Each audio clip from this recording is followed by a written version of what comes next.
We need some entertainment for the boys. You think? Yeah, it's Orlando too. You think Uncle Adam Silver's bringing in trains of hoes? Oh, Uncle Adam bringing in like an ice cream truck full of strippers. Yes, I honestly do. Adam Silver, to me, if he wants to treat his boys right, he gets at least every 6 or 7 from Orlando strip clubs that are not working right now, and those girls are living in Miami after.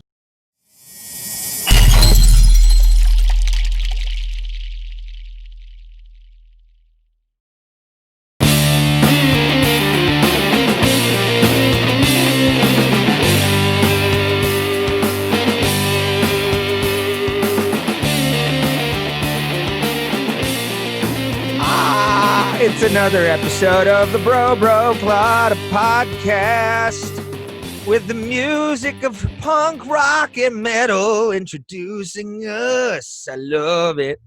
What are you doing, man?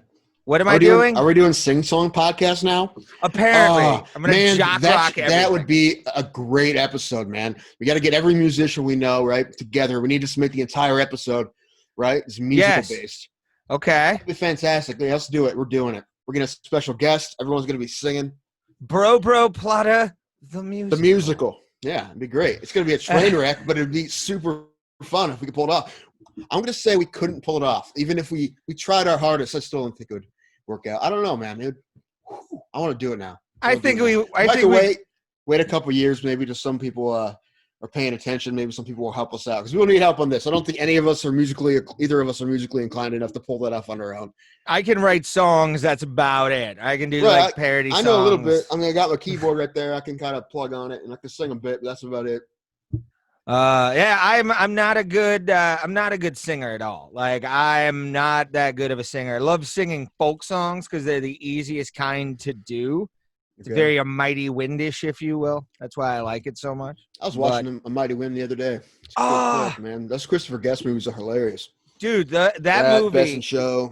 Best in Show. I've yet to finish, but It's great. A Mighty Wind is one of the best Christopher Guest movies I've ever seen, dude. Like, that movie. Well, that and Best in Show are just about the same movie. I mean, there's just flip-flop folk music and showing dogs.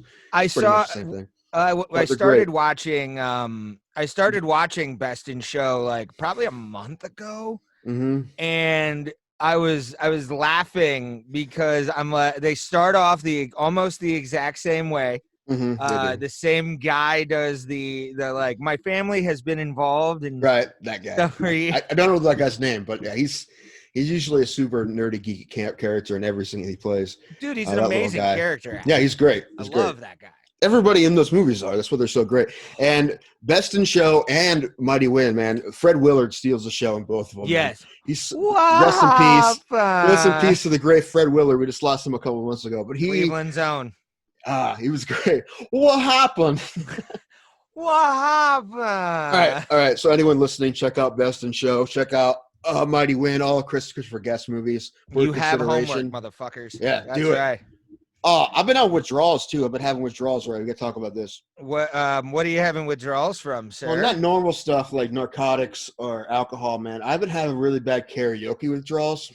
Yeah, I could see that. And I haven't done karaoke maybe this whole year because I think before the lockdown happened, one bar in the area here that had it stopped doing it, and the other one closed down. So my karaoke outlets were gone. And then right, the lockdown happened, and now no one's doing karaoke, at least that I know of, at least. And even if there are places, I'm still a little afraid to go do karaoke some places because you're sharing the same microphone. But man, I'm feeling it, man. I'm having karaoke withdrawals. Oh, yeah. I would get up in front of a bunch of drunk people and sing Tiny Dancer and have them all sing along off key. That's all I want right now, Ray. That's all I want right now. Blue Jean Baby. See, I miss singing like Flogging Molly songs at karaoke right now because I think, honestly, those songs are the songs we need, man. Songs of hope. Songs to get your life up instead of a tiny dancer, a dancer for money. Do whatever you want me to do. I don't want to be the tiny dancer. Tiny Dancer is a great song, man. Everyone loves Tiny Dancer. What are your top 3 karaoke songs to sing? 3. Oh, okay. So a couple of my favorites are songs that I think are basically, although written a while ago, may have been about my life. Too Much Time on My Hands by Styx is exactly my life right now. Is it any wonder I'm not crazy? Yeah. Is it any wonder I'm saying it all? Yeah, exactly. That's exactly what that and Flagpole Sitta by Harvey Danger also think that's about my life. And I love both those songs. And those are both songs that people, man, you sing those, man, pumps everybody up. Everybody's like, oh, I forgot how much great this song is. That's Flagpole Sitta. No one is ever disappointed to hear Flagpole Sitta. No. Ever. No. Unless you butcher it, which, sir, I do not butcher Flagpole Sitta. I do not. No, sir, do I. I do not butcher Flagpole Sitta. Those 2 and maybe a Tiny Dancer, top of my head, probably. Okay. 3. There's a couple other ones. I like to do the 3 Dog Night version of One. Okay. One is lonely. Yeah, that's a good one. That's a tougher one to sing. I don't know, man. I got a bunch of like Cheap Trick, Want You to Want Me's a fun one. So I'm always a fan of mine are Warren Zevon, any Warren Zevon song that the place will have. Usually it's like Poor, Poor, Pitiful Me, Excitable Boy, which I will not sing on karaoke. I'm going on record and saying I will never sing that unless I do an edited version of that song. If you guys know the song. I don't know the song. What's it got? Has it got the N in it? No, it's about a guy who has a lot of problems in his head and stuff like that. What word does it have in it that you don't want to sing? Or is it just R? It's something a lot of comedians like to tell jokes about, and we used to make them dance. If they're gonna have to do it, they're gonna have to soft shoe while they're doing it. To quote the great Jeremy Shear. It's basically the line is he took little Susie to the junior prom, excitable boy, they all said. Then he raped her and killed her when he took her home, excitable boy, they all said. But he's just an excitable boy.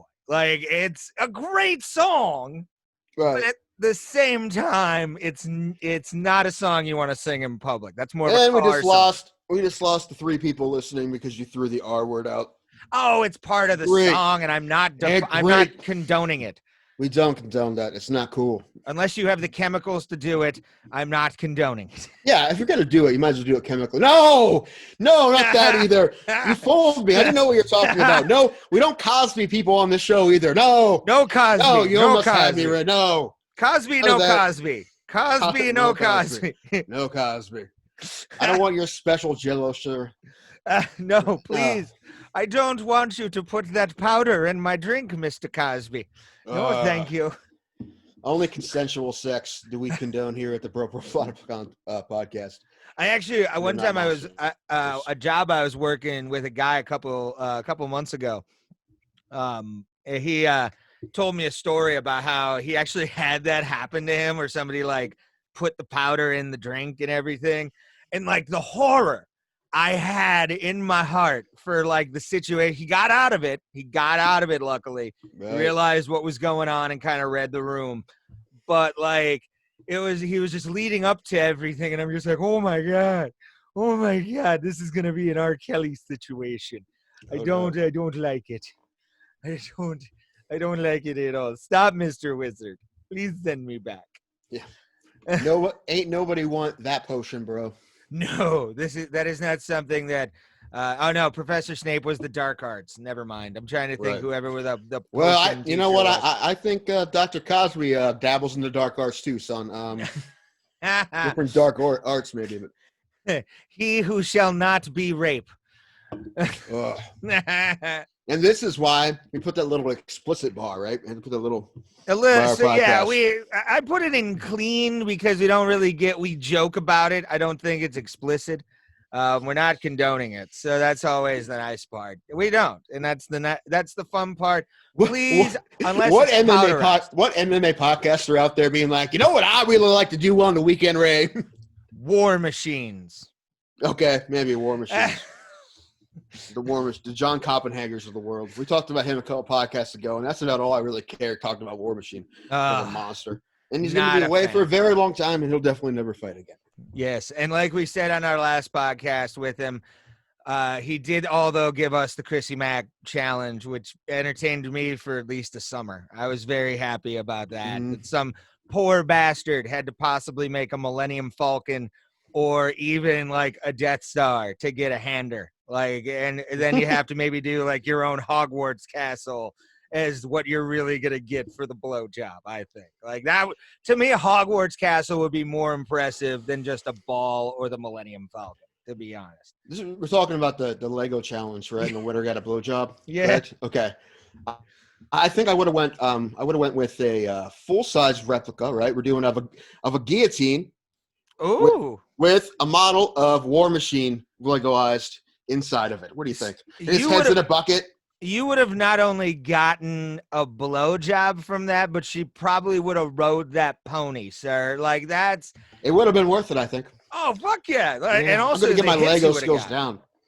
Well, honestly, I think I might just want that for myself. With that Lego thing. I'm not much of a Lego person, but if I was gonna do something, man, I feel like that'd be worth it. A Lego guillotine. I'm down Lego for guillotine, man. That'd be kind of neat. Lego guillotine sounds like a really. It sounds like what you call a child's version of a guillotine in jiu-jitsu. It's like, oh, there's the Lego guillotine. It's any guillotine under 12. Yeah. The Lego guillotine, or from Denmark, right? Yes, Legos from Denmark. And also, you have to make sure that no egos are near it, sir. That's always. And there's the bomb. I knew it was going to happen eventually. Someone was going to bomb the joke. Mm-hmm. That's the cage dad. That's the dad joke coming from left field. You say cage dad? Dad joke. Because you have to think those guys. That was the second choice for name of this podcast was cage dad joke. You know what? We're gonna have to start switching this up because I think people are just gonna start fast forwarding through the first like 6 minutes of these podcasts. But this is like us we're gonna introducing ourselves. We're gonna start putting the weird shit in the middle at some point. Oh, that would be actually kind of fun. Just all of a sudden, it's like. Well, that happens too. We go on tangents. Well, there's a funny story about like Jim Florentine. This is a aside, but it would be kind of the same thing. It would be Jim Florentine used to make mixtapes for girlfriends, and he would put in clips from The Day the Laughter Died by Andrew Dice Clay, where he like gets no laughs, and he shows up at Dangerfield, does like a 2 sets or like a 2-disc like thing, 6 sets, and nobody's laughing, and he would put in things like, "I want to eat your cunt in a red chair." And then, and then straight into Love Song by Tesla. Yeah, pretty much. I think that's how we should edit the Bro Plata. Like, we'll be talking about like, I don't know, an Amanda Nunes fight, and then all of a sudden we're like making like awful off-color jokes as the like segment sequitur.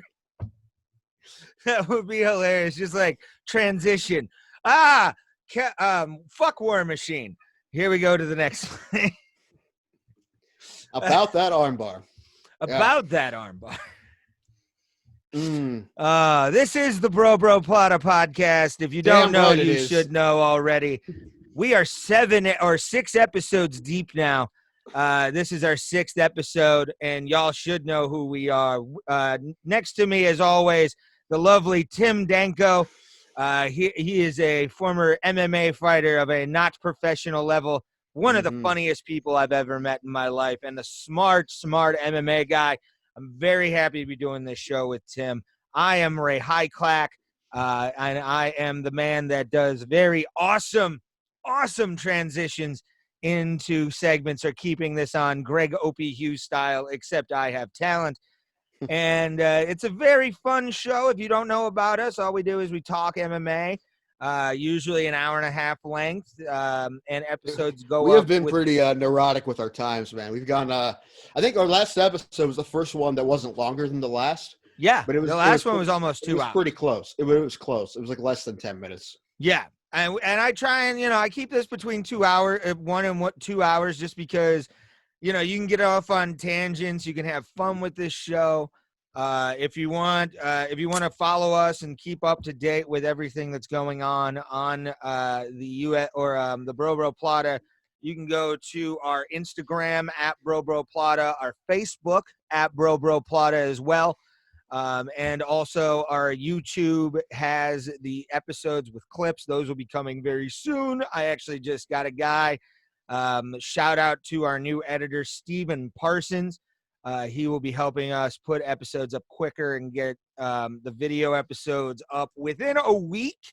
That's the maximum time that I'm trying to get that out for you guys.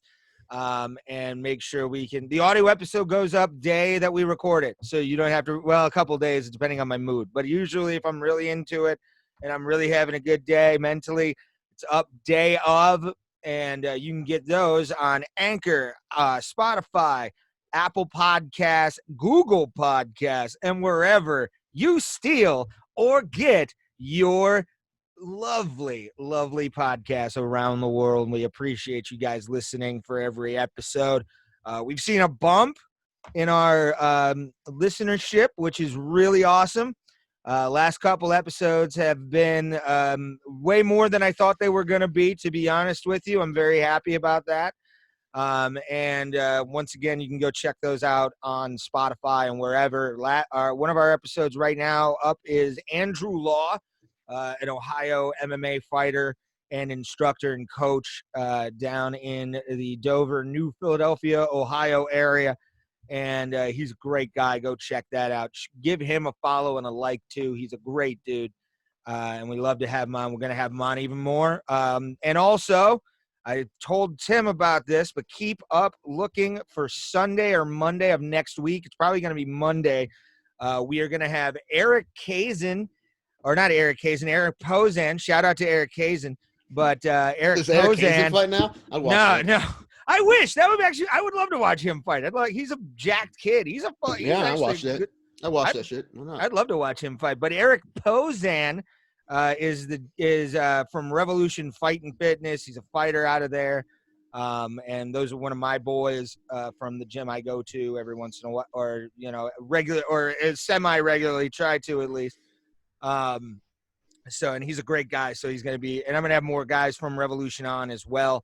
And anybody else, if you want to be on the show, DM us on our social medias or email us at broplata@gmail.com, and we will book you, get you set up so we can do an interview with you. Because honestly, we'll talk to a couch. We don't care. We're locked in quarantine, and we need shit to do. My couch is a decent record. My couch is like 6-8. Oh, not too bad for a couch. Yeah, that's not too bad for a couch. Not too bad for a couch. Who were the 6 wins against, though? Was it the Duvet? And the Ottoman brothers. I got a pretty good win against a younger Lazy Boy who wasn't supposed to win that one. That was he used him as that a was gatekeeper. When Lazy Boy actually was showing heart too. Like he didn't fully become lazy. He was perfect at that point. Mm-hmm. Wow. Yeah, the Z was just his middle initial. Yeah. Lazy Boy. His nickname was Z. Yeah, back then. Yeah, but he wasn't supposed to beat Lazy Boy. That was one of those gatekeeper matchups. But that was like one of the biggest wins of his career on couch. So.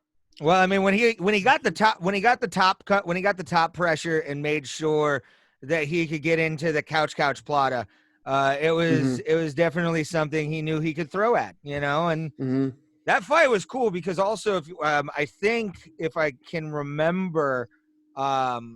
The china cabinet fought the kitchen table, and that went to a draw, right? Like that it was a split draw, man. So I just stood there. I think the kitchen table had it, man. Honestly, yeah, it wasn't very exciting. You're right, it wasn't very exciting. Not at all. I was very ashamed. That whole patio set card was a decent card.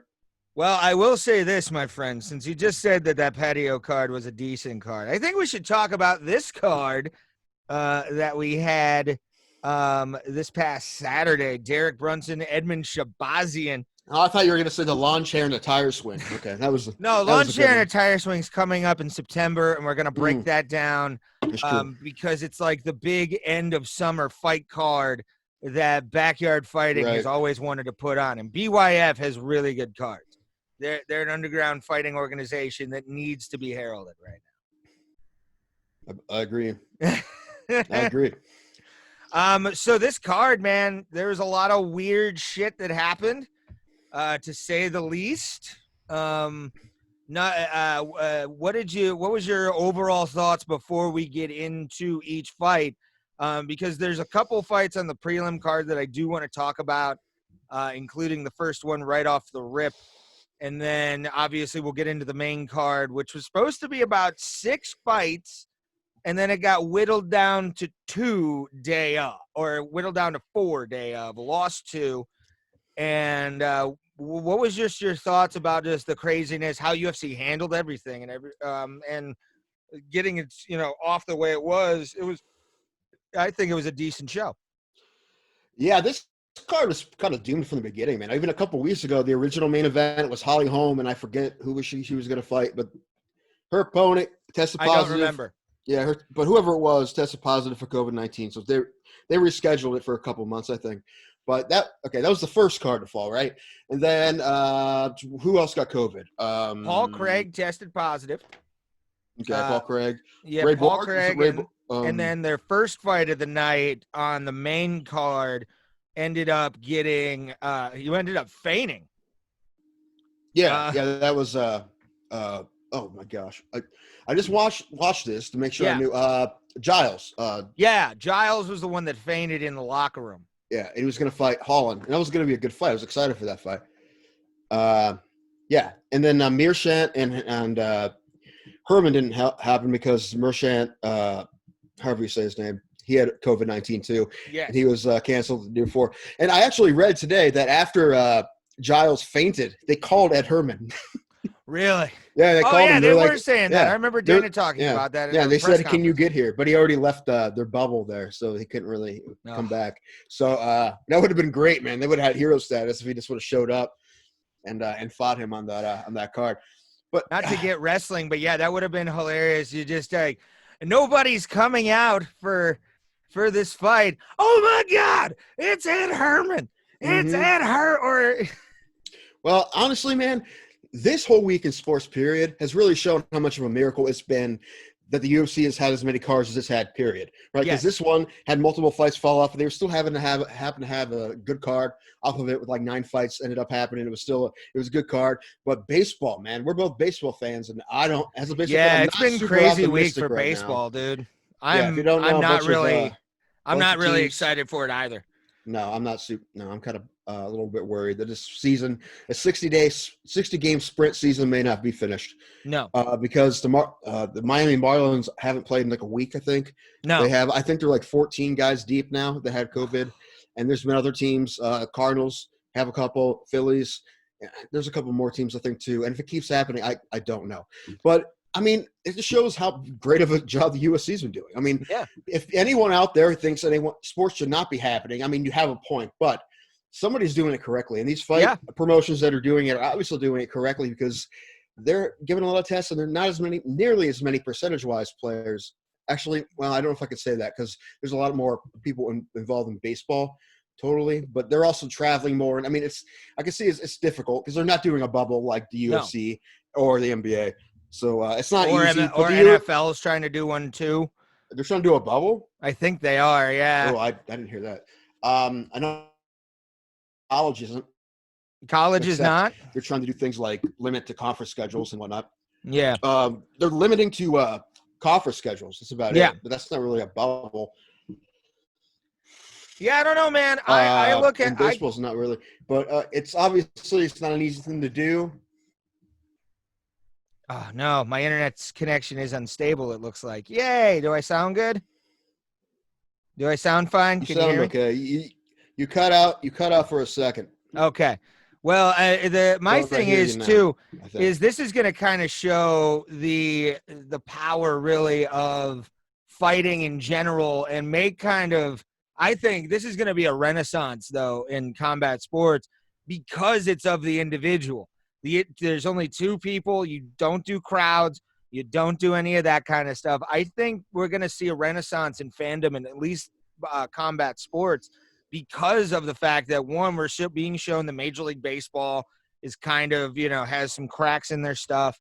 The NBA has been doing very well in testing and keeping everybody. You haven't really heard any news about them getting some COVID stuff a lot. Well, that's because they stuck everybody in Orlando, right? They're doing that bubble.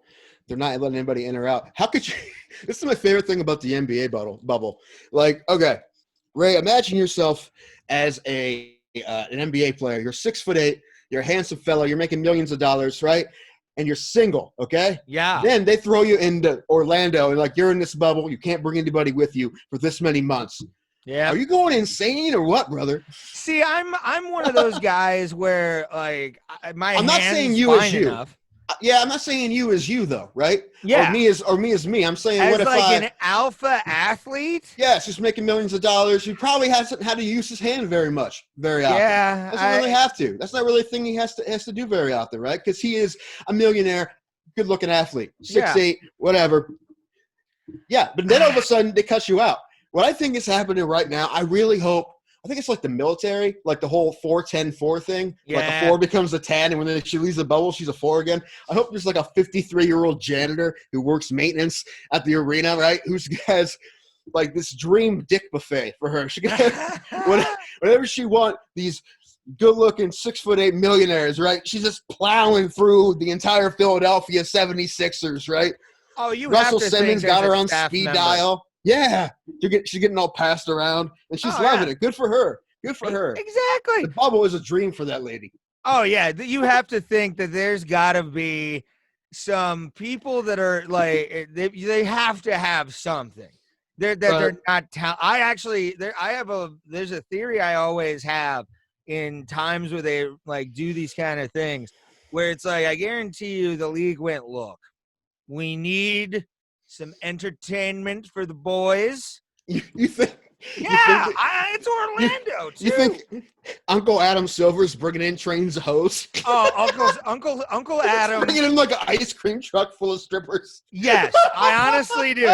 Adam Silver, to me, if he wants to treat his boys right, he gets at least every 6 or 7 from Orlando strip clubs that are not working right now, and those girls are living in Miami after this is over, and they're moving into where Jeffrey Epstein lived, and they're gonna own those houses on like whatever that island is in Miami. I get you have to. Plus, no sport is ever clean, sir. No sport's ever clean. How many times have you heard of like Michael Jordan or the NFL? I'll give a good thing. You remember Blitz the League, right? The game. Yes. Yeah. You remember what you could do to make one of your opponents tired? Was you could send hookers. You can send them ladies of the night. Yeah, I think honestly, they have to have something where it's funny. Like a strip bar or something. I just love the thought of like every team having its own like what do you call what's the name? What's the word I'm looking for? Conjugal visit trailers? Yes, exactly.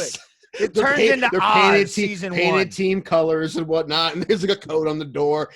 I think that's what they should do for these boys. That's what I would do as an owner. Their lives. That's what I would do as an owner. And my team would win the championship. I guarantee it. Oh yeah, I would immediately go, look, you're getting dime pieces if you win this. Like you're getting out of this bubble with not only the best. I'll tell you it's a wrestling related story, but it is a funny like hooker story. Good. Who doesn't love a good hooker story? So this guy's working for this guy named Bill Watts, who his big territory is in New Orleans, Louisiana. And he goes down there in like the mid 80s and goes, oh no, the escort services are closed. And Bill Watts, not with like missing a beat, just like, get your own pussy on your own time. And the guy goes, no, here's the thing. If there are no brothels hanging out in New Orleans, there's no money to be had. And honestly, to motivate these boys, you should have something like that and just keep it on a no, don't ask, don't tell kind of situation, in my opinion. Why not? Have them have fun and then realize, oh yeah, I get the commission or the Larry O'Brien trophy, and I get a girl with the last name O'Brien on my face afterwards. Like, I think that's a good time. I think it would be great because if they can't get anybody in, and I guarantee there's like some like PA or someone for every team, right? Low level dude, like a water boy with assistants and sort. Yeah. Who's like his job is to make like the Underground Railroad of Orlando holes. Yes. Yes. Sneaking them in and out of the bubble. That's how you do it, son. That's how you keep it. I don't know. Well, this weekend we laugh so hard. It's just the funniest thing we've talked about. I think honestly that's what Dana should do in Vegas. Maybe. Like, have if the hotel's there, you test the hoe like Right. they already do through the state, because Nevada has that. They test the girls because in Nevada, if you want to work as a sex worker, you have to get tested. I've watched enough documentaries and not paid enough money to have that be. Ray's done enough research on the subject. I used to watch Cat House back in the day on HBO. Oh yeah, it was on HBO. Yeah, I watched that. That's how I know a lot. I've never, believe it or not, for the way I look, for the video listeners and the people that can like go follow us on Instagram, you know what I look like. And that's true. I look like I should every day. hookers. Gonna say every day there's like 18 guys on that show that look just like Ray. Oh yeah, and me too. I look like that too. They all have better jobs. They're all like accountants and shit. And I'm like, what the fuck, man? Now, last thing I was gonna say about the bubble is, like, you're gonna find out if they can't bring anybody in. You're gonna find out which NBA players weren't getting any to begin with, because all of a sudden these like 11th, 12th guys on the bench are gonna start having 30-point games. Oh yeah, because they're the only guys who aren't frustrated. Technical fouls are going to go through the roof. They have records on technical fouls. Just imagine. I feel bad for the poor referees that have to just get them. And they're pissed off too, probably, if they can't put their families down. I would think they would hire local dudes at least. I mean, to where they can go home to their wives and everything and be like, okay, we get tested every day. I'm sure they're using the same refs they used in the past. Yeah. The referees, there's a handful of female referees. They're getting hit up. Yeah.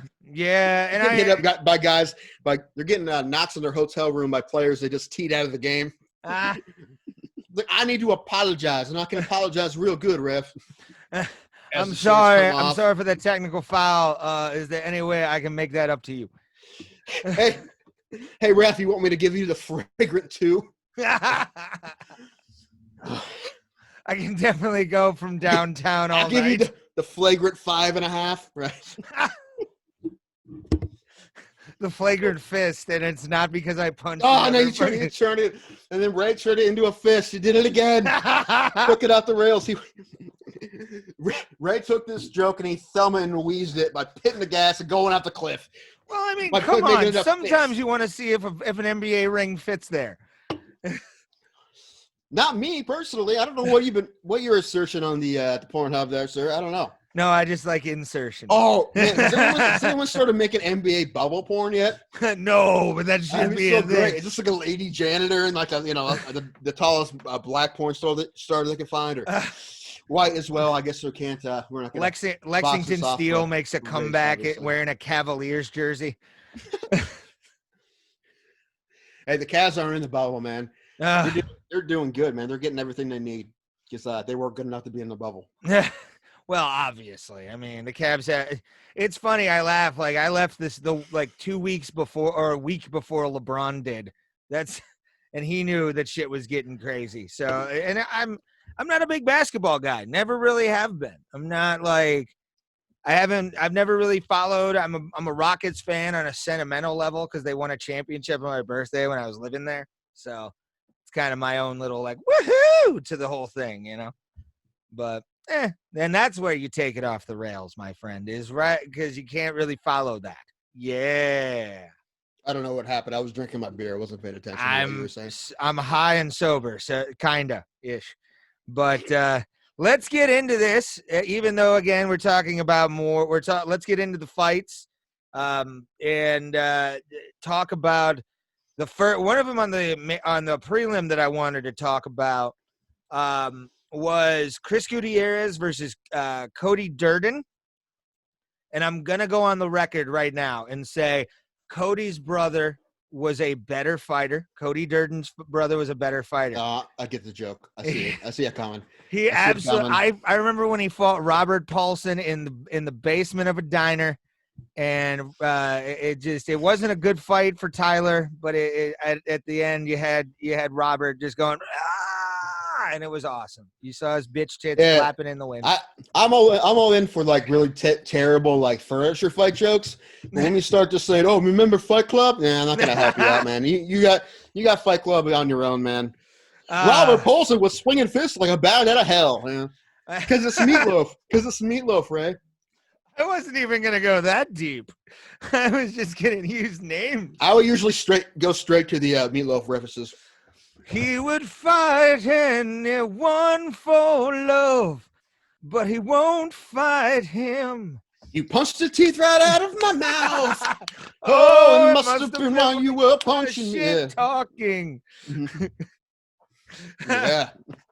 But what did you think about did you watch this fight, the Cody Durden, Chris Gutierrez fight? Was it worse? Man.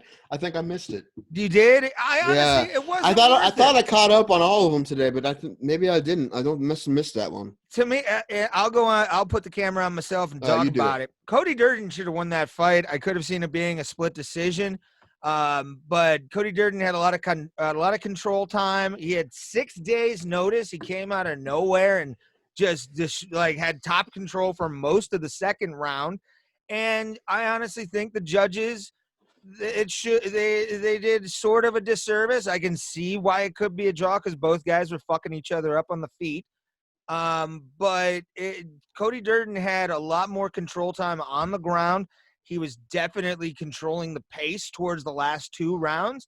And again, I think this could have gone into a split at best, but a draw, I mean, a draw just is a bit of a disservice to the fight, to the people that are watching this, and also the dudes that put on a hell of a fight in that first fight on the card, because of the fact that 6 days notice for Cody Durden. Gutierrez full training camp had nothing but good shots from both of them. But again, I think it came down to control time on the ground. And Cody Durden, in my opinion, had the better ground game going into this. Some people may think I'm, drunk, and I was for that fight. I had like 4 or 5 beers before I got there. But yeah, man, it should have at least been a split decision for Durden. I can see why they gave it a draw, but I had Durden winning that fight, man. And it was a great card. It was a great fight to start the card off. If you look at it, I would have given it at least a 3.5 star. If we're going wrestling ratings, it's definitely. Is it a unanimous draw? Was it a majority draw, split draw? I think it was a unanimous draw, if I remember correctly. Leave a comment down below. All three of them had it as a draw. That's very rare. Yeah, it's a very rare thing, and I think Durden had his last fight, or Gutierrez his last fight, had a draw. They both had draws on their last fight, and they came in like, again, Robert Paulson, bite out of head, I'm gonna punch you in the face. Like, it was definitely a good fight to start off the card. I always have low expectations about these, and to be honest, this didn't disappoint. It exceeded every expectation that I wanted from the bantamweight fight in the prelims of a UFC card, where it's on just ESPN Plus. So it was fun. Draws are always like a super anticlimactic ending to what could be a great fight, right? But It's really great. It's really close. Wow, it was a great fight, man. I was so excited about that fight. I'm ready for the next one. That was a great fight. And the judges have it a draw. Yeah. And like, who won? Well, no one won. It's one of those. And they'll run it back. They usually do. One of the other fights on this card was a rematch from a draw. I'll talk about that. That was the Bobby Green fight. Yes. But unanimous draws are weird. I think the only now that they kind of try to give a little bit more 10-8s, I don't really know how, they do give more 10-8s than they used to. But that's the interesting draw, man. I like because they give more 10-8s, that could happen. You can get beat up pretty much rounds 1 and 2 and 10-9s. Yeah. And then if the other guy turns it off and tries to coast, and your guy losing the fight, you beat the hell out of him. Guess what? You basically took the guy's win away, even if you didn't finish him, because now it's going to be a draw, right? And I will say this. Another reason it just hit me why it could have been a draw as well. I don't know if you noticed this during the entire fight night, but there was definitely some twigs and berries getting hit all goddamn all night. Yeah, it was even in this fight they had it. I don't know if I don't remember if they took points away. I don't remember. It was definitely It was definitely a lot of dick kicks. I think at one point Paul Felder counted 11. And this kind of was the fight that started that whole the whole night off of just night of many dick kicks. And it's sad because again, these guys are training for how long, and you're still just kicking them in. And I get accidents happen, but dude, there's coincidences as well. Right. The inside leg kick that goes a little high. I mean, I understand that. A few fight cards ago, we talked about the guy who was throwing those knees in a clinch up the middle. We talked about how that doesn't make a lot of sense. And they don't even know where you're aiming. If you're in the tight clinch, you try to throw a knee up the middle and you hit him. What's the best scenario? You hit him in the abdomen and maybe your shin still hits his cup. Yeah. But the inside leg kicks, I mean, what are you going to do? I mean, those are going to – usually it doesn't happen that often. 11 and 8 male fights doesn't usually happen. No. So it was just happened to be a bad day for it. And we've had a rash of a few cards that have had a lot of, illegal shots and knees and stuff like that recently. I honestly, you draw it up to a lot of nerves too, because you don't know what's really going to happen, especially when you've been tested so many times and all that kind of stuff. I can see that affecting you. But at the same time, I think we should get away from those high inside leg kicks because they are becoming a problem. They really are. I mean, really, they could have always been a problem, right? As long as they've been legal. Well, one thing I'm I just don't talking really about just like groin strikes. It's become a lot more groin strikes we're seeing, especially on the inside leg kick. Right. I don't really understand. This sport is a popular enough sport now that I think there should be more money and effort put into equipment for it. Yes. I know a lot of guys. Trevor Whitman's one guy who's a trainer, very famous trainer, very a successful trainer, and he has his own company now. He's making his own. He's making gloves. He's making all kinds of different MMA training gear because most training gear that the MMA guys use are not made for MMA. They're boxing gloves. They're like kickboxing or Muay Thai shin guards, whatever. So he's trying the stuff. But I feel like, and not just MMA, like the Athletic Cup in general, man, it's been around for a long time and used in multiple sports. I feel like there has to be something. I know they're allowed to use steel tie cups. Yes. I don't know how many guys do. I know some do, but they're allowed. That can be used as a fulcrum too. That's the right. That's so the I don't funny understand. part. Unless I never had one on, so I don't really know how uncomfortable they are. If you're steel, I'm sure they probably are. But I mean, you feel like I have no idea. I don't know which direction you would go to make something better that way. But the thing is, I feel like there's people that know how to do it and can do it, and I think resources need to be put into it, man. Because I think it's something that happens a lot, and I think it's something that can absolutely be improved upon because normal athletic cups have been the same for a very long time for the most part. Oh yeah, and they've always been uncomfortable. You and I have both worn them. I assume they're not the best. I wear them all the time for baseball, and but here's an example. I wore the exact same pair of compression shorts and cup for my MMA fight that I wore in baseball. I still have them. I still use the same cup I've had and the same compression shorts, and I'm using the same one for two completely different activities. Mm-hmm.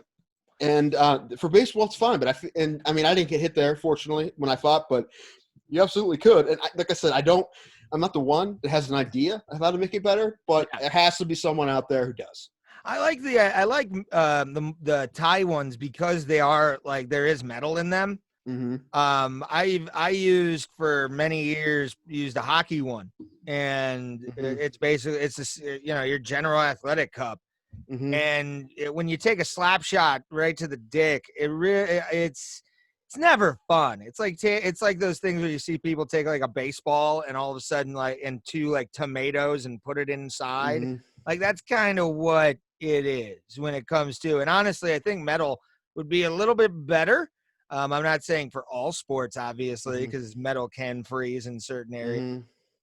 My sport would definitely not benefit from that because guaranteed you'd have some kid pulling his dick from the fucking like metal piece, like in Christmas Story. It's just like Also, the big problem about it is that the cup moves. That's the problem. Yes. Is the cup moves. Because if you're getting hit, like if I've gotten hit with baseballs or whatever you're getting hit with, and you get hurt, it's not because the baseball or the hockey puck or the foot hit you. It's because that hit the cup and the cup moved. Yeah. And then pinched or like pushed up against or pulled whatever your goods, right? So that's another thing is figure out how to make it, stay there. I know some people use a normal jock strap under the compression shorts because that apparently keeps better. I only had the one fight, and it's fine for baseball, but in a lot of people, jockstrap usually keeps it in there a little better. But that's the problem of it moving around. And like I said, there has to be someone out there who wants to put the time and the resources in, because if they do it, I mean, that's a big market. If you have a cup that's so much better than every other cup, it's going to solve a lot of problems. Again, I don't know how to do it, but it's not impossible.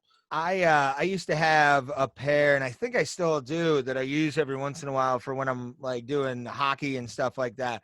I think it's either a Bauer or a CCM compression short, a jockstrap combo that I think would be a good thing for MMA fighters, especially. I'm sure they use them or something like that. They're just compression shorts, goes about mid thigh, and it has a pouch for the thing to go into. Yeah, that's the one I use. Yeah, as a pouch. Yeah, I've always liked those more than like jock straps, because they really don't wear down due to the fact that you keep washing them. They stay, they don't shrink per se, but you just wash them, you air dry them, and then you're good to go. I would wear them for MMA. This is going to sound gross, but my pair, like I said, they're compression shorts, but they have that like reverse kangaroo pouch in there. Yeah. Right? Yeah, you just stick the cup in. I've had my same pair that I used for 10 years. Oh, I've had mine. And they're fine. They're fine. I've had mine for 15 years. Like I think I was honestly, my sophomore year of high school is when I bought them. It's actually been more than 10 years, but yeah, I've had them for a long time. But I wash them every time. I was about to say, as long as you keep them. They just don't fall apart. That's the point. We're gross boys. Well, the athletes, that's what we are. We're savages. That's what athletes are, pretty much. I'm not saying I'm an athlete anymore. Neither am I. No. I casually play a Brazilian jiu-jitsu artist in a gym. That's all I do. Let's talk about the Jamel Emmers versus Vince Cachero fight. That went to a decision. And then Jamel Emmers coming out with the victory. What'd you think of that fight as the second one of the night on the prelim card? It's okay. It was okay. It was okay. That's about all I have to say about that one. It was all right. I don't think I knew either of those guys, but I'll pay attention to them again. Yeah, they went back and forth, and obviously Jamel Emmers did enough to make sure that he got the judges on his side for that, and he got the victory.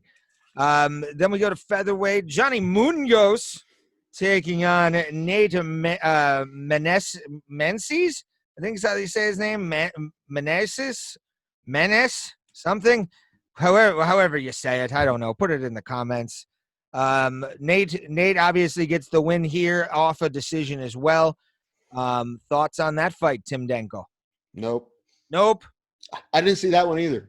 We'll just put a nope up. This is my fault. I usually watch them all. I thought I watched them all. I guess it's I all didn't. good. The fact that some of these were decisions were really good. The Frankie Sinise, Jonathan Martinez fight. I did watch this fight. That knockout was awesome. What'd you think, pal? Make weight, Martinez. That's what I think. I mean, he came in how much over? I think it was almost 5. It's like 4.5. Yeah, it sucks because almost always the guy whose opponent misses weight will still say, "Okay, I'll fight." No, he got 30% of his purse. Yeah. Win or lose, he gets 30% of whatever Martinez was going to make. So he got 30% of his win bonus too. So I get that, and a lot of these guys, if they go, they had the camp, they had the fight. They may need the money, they need to fight.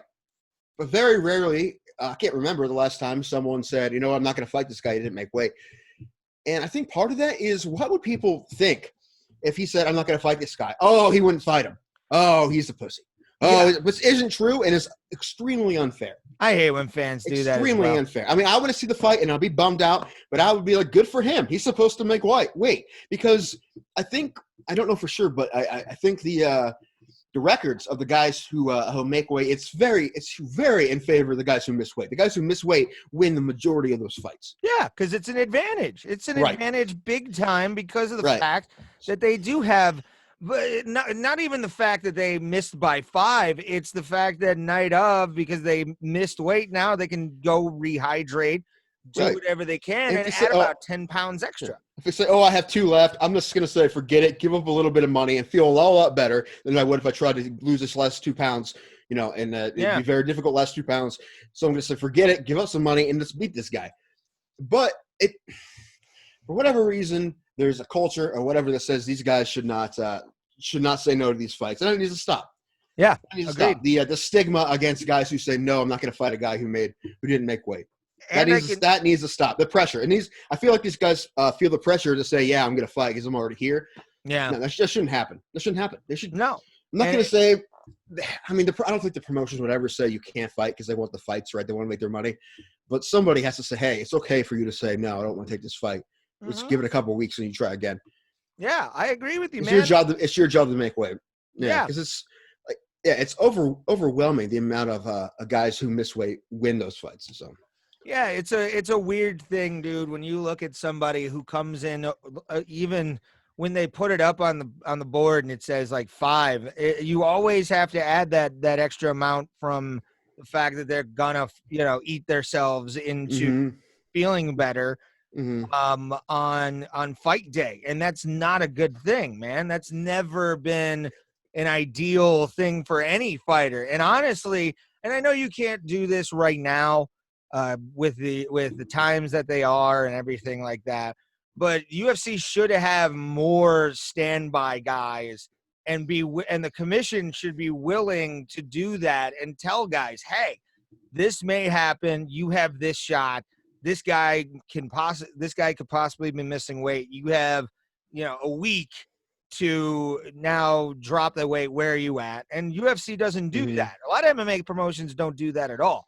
And I think they should do it a lot more because it'll promote guys, give guys more of an opportunity rather than giving the guy who, like you just said, it's your job to make that weight. I mean, outside of maybe dancers at the Mirage in Casino, not a lot of people have to make weight to do their stuff and to do their job. And it's literally models and professional athletes. Right. Like, that's the only 2 people in the world that have to really follow. And that should be an easy thing. If you already are if you're in the fucking sport, you should be able to make that weight. And yeah, I think honestly, this should go down as a no contest, because I think it should be, anytime a guy wins, it should go down in the record books as a no contest because of the fact that he didn't do his job. Right. I'm fine with that because when Figueiredo and Benavidez fought the first time, right, the only fighter, Figueiredo and Benavidez. So Benavidez was the only one who was able to win the championship that night. Yes. And Figueiredo won, so therefore they fought again. There's no champion. That should be the same if you miss weight. Exactly. You don't get a win on your record. If you want to give them their money to fight, fine. Everybody gets their money. But if you lose, it's still no contest. Yeah, if you win, it's not going to affect the guy's record. It shouldn't ever. It shouldn't be that way in boxing or anything else. No, I agree with you. It just shouldn't. Also, this would be a hard thing to do, but I think it would just be kind of funny. UFC could pull it off because they are the biggest organization. But what if they had like an understudy for every weight class, just waiting in Vegas, right, or wherever? I mean, they kind of have guys they know that if this guy can't go, this guy can make weight in a day or 2 or whatever. You see this guys who just weigh in, right? If they had somebody for Giles, right? They had a 185er who just weighed in, and he's waiting for like a 185 or a 205 guy to go down, and he'll fight him, right? And he's like, hey, right before Giles is about to walk out, he's out. Who's our 185? They want to see. I don't know if it's Uriah Faber did that for his guy, Sung, that guy a couple fight cards ago. His guy, he fought Marlon Vera and won a really close decision. Okay. His Faber's guy from Alpha Male, I can't remember his name, but he was having a visa issue. They weren't sure if he was going to be able to fight or not. So Faber weighed in. And he made weight. And he said, he was going to fight if he couldn't, but his guy ended up being able to fight. But that's cool. I mean, and like we said earlier, they tried to get Herman to fight Holland, and he probably would have if he would have knew it was going to happen. He would have stuck around. Yeah, for sure. And that's the thing, man. Like, I don't think a lot of UFC. I don't think UFC has the contingent plan a lot of the time, and I think they should, especially with how chaotic, the game can be. I'm not even just Right. talking Corona. I'm talking about weight cutting. Right. It's one of those things where guys get that, they can't make weight. Habib has been had a famous incident. I believe it was the first Tony Ferguson fight. He was having trouble making weight. We've had countless people and honestly, I think our decision is the best with that. That happened to Khabib once. I remember that because Holloway was supposed to fight him short notice. And the doctors and the commission told him they didn't like the way he was cutting. They said, we're not going to let you fight. And they got, was it Al Alaquinta? Yeah, it was that was actually the Conor McGregor. That was the day Conor threw the dolly. Yeah. Yeah. Jeez, I remember that. It was crazy. Yeah. But yeah, it was Al Alaquinta. Good for Al Alaquinta for going in there and fighting because no one expected him to win. But he went the full 5 rounds. I was about to say, he looked actually pretty, he had great defense. He was ready. About as ready to go as he could possibly be, Alaquinta. So hats off to him. Fuck yeah, dude. But also, I don't really know how worth it would be for the UFC to put in those contingencies for like anyone other than, let's say, main events. Is it really worth it putting a system in place? It may not be really. Like, what's the big? This card was they missed some fights, but it was still fine. Is it a really big deal for them to put in? I don't know, because there's a whole other thing to have to worry about, right? I don't know. I mean, as a fan, it'd be kind of neat. Yeah. See a guy like, we just got this guy off the bench, right? He was waiting in the wings, and we're like, hey. 3 minutes before the fight was about to start, hey, you're fighting Holland, right? That would have been great, but from a fan standpoint, but is it worth it for them? I don't really know. Yeah, I don't know, man. And that's the thing. Like, I get that thought process, but it's also people, UFC wants to talk about, giving opportunities to fighters and stuff like that. Mm-hmm. This would be the perfect time to make that kind of opportunity statement because of the idea that, there are guys dropping out in these things, either, we'll get to it here in a second, but, like Trevin Giles fainting. You could have a guy who's like, I'm set. Let's party. I'm clear on my tests. Let's go. Just wrap my hands and I'll get in there. I think that would be a great thing to kind of boost fighters' profiles. I think they definitely have a list. Because you've seen it before. There's guys who do like 3 or 4 days, right? And they're guys that will have their first UFC fight like that. And that's how they get their contracts. But they're like 3 or 4 days, sort of like day out. So I think they have guys on the list that they think like this guy. I don't know. Maybe they do tell guys. Maybe they do tell, hey, be ready just in case because we may use you. I mean, I would assume. Yeah, I would assume so. Too. They would know they're that close on the radar. They might get a call, week of. I don't know. Yeah. Well, let's talk about this just because it was kind of weird. You were watching. I actually watched the fight card live as it was happening. I did fall asleep during a couple of them and watched the last 2 Sunday because I did fall asleep. But this first fight got my adrenaline going that they canceled. Because I found we're going to talk about the cancellations first, then get into the main card. Trevin Giles getting ready to go in to the octagon to face Kevin Holland. Obviously, we talked about Thing was getting called in as well. Herman was getting called, but he had already left the space, which it sucks. But at the same time, what are you going to do? When you got, I think I texted you and I texted my buddy the news immediately as it happened.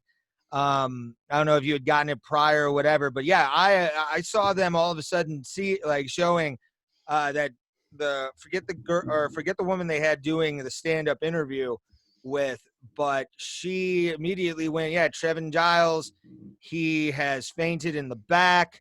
And my heart started racing. I'm like, oh my God, he has COVID. Your mind goes right to COVID. Find out it was just nerves. Dana White had said it was nerves. From how, this was a debut or so. This was one of his first fights in the UFC on ESPN, all that kind of stuff. What did you think when you saw the news happening on the show? And I assume you did on the beginning of the show. What did you think? How did you think the UFC handled that? Do you think they handled it in a very good manner? Do you think it was easy for them to do that? What was your thoughts? Well, I mean, absolutely, you can't let him fight. No matter what happened or why it happened, he passed out. You can't let him fight. I mean, could you imagine what would happen to him? Even if he went out and won the fight, everyone would be like, what are you doing? He just passed out. That's ridiculous. So obviously, Right, and I guess his coaches were even trying to get the commission to let him fight. I'm like, you come on, man. He passed out. He can't let you fight. Come on. But, yeah, the first thought is, COVID. And I'm sure a lot of people who don't want fights to happen now or sports period to happen now, which I don't really blame them because I think it's just serious as well. We're saying, oh, there it is. He has COVID, right? What are they doing? They're not testing people, whatever. Well, the thing is, the UFC is testing people like we talked before. They're testing a lot. They're doing a pretty good job. So his last test came back. He did not have anything. And I'm sure he had another one, and he hasn't had anything. So it's a lot of reasons someone could pass out. He may have been nervous, and he passed out. That's very possible, right? And Joanne Calderwood, after her fight, passed out too in the locker room. Yeah. So, right. Now everyone's thinking they have COVID. It must have been COVID. What's funny is if this would have happened a year ago or even in January, everyone would be like, see, they shouldn't be cutting weight. Yeah.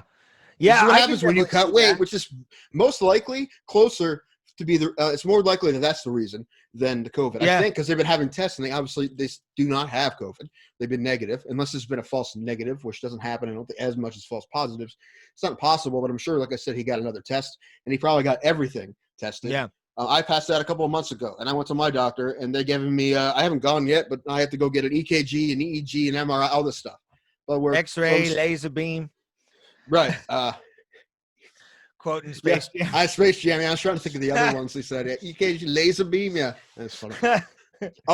Are there any aspects in your life other than basketball that you find yourself unable to perform?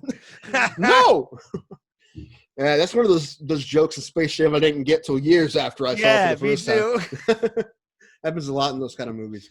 But yeah, it could have been a lot of reasons, but like I said, if COVID wasn't a thing, people would say, hey, this is what happens when you are cutting weight. And it's more likely that it's because of that than, I don't know what kind of cuts they both have, Calderwood and Giles, but I would think there's a better chance of it being that than COVID because apparently they've had multiple negative tests. Yeah, man. And that's the thing.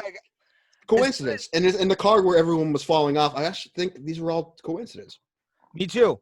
For sure. I think these were coincidences after the fact, obviously, in the beginning of beginning when there's really no information and nobody's really being able to talk or anything. It's sort of a fog, if you will. You don't know what's going to happen. You don't know, because honestly, I was going to get to the Paul Craig one first, but this is the bigger story because of the fact that he fainted right on the way to the octagon. Mm-hmm. So that's the only reason. But this was, when it first happened, I was like, oh, fuck. Like, no. I went into that fan mode. And yeah, I agree with you. There probably would have been last year, people would have just been making a thing for weight cutting more than, but I also think it probably could have been nerves. This guy who's going to be on TV in front of everybody, and it's in front of God and country pretty much, just be out there fighting during the COVID era. That takes that's a lot of pressure because, you're getting a good payout for it. And you want to win and you want to get that bonus. And I think, honestly, it was just nerves at this point. Yeah, and we should preface this, right? This was Chevin Giles' biggest fight for sure, right? Yes. Yeah, this is a really big fight for him. Huge. Highland's had some big fights before, but for Giles, this is his biggest fight. Oh, for sure. So, I can understand, and hopefully he makes a speedy recovery. Yeah. He made a video from the hospital, and he looked fine. He said he felt fine. He said he wanted to fight, but obviously they weren't going to let him fight. So yeah, they showed his team around him, and the one thing that they had a guy with a mask just hanging off his ear, and you could definitely tell he was pleading. He wanted Trevin to get in there and make sure, because he would have made money off it too. And I get that. Yeah, honestly, the corners are all pumped up too. Yeah. I would like to think that now they're thinking, yeah, that wouldn't have been a good idea. He got passed out. But maybe I could see him maybe, in the heat of the moment, thinking, maybe let's get this guy going. He's fine. Let's have him fight. But, come on, think straight. It'd be outrageous if they let him fight. Absolutely. I agree with you. What did you think of the Paul Craig thing with him just getting pulled because of the fact that he tested positive?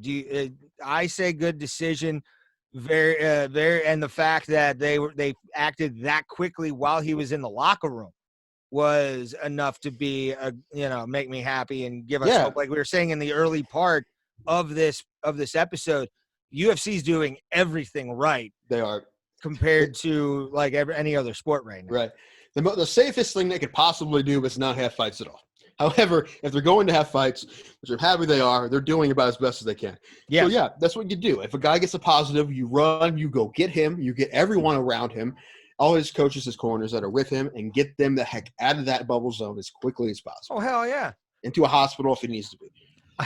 I had, when I found that out, I had visions of the last episode of Oz when they had like a bunch of dudes in hazmat suits and like B&G sprayers, those like pump silver sprayers, and they're just spraying this like disinfectant everywhere, and you can just hear like the Hulk music over in Paul Craig's music. Yeah. It's just everything's getting sprayed. Dun, dun, dun, dun.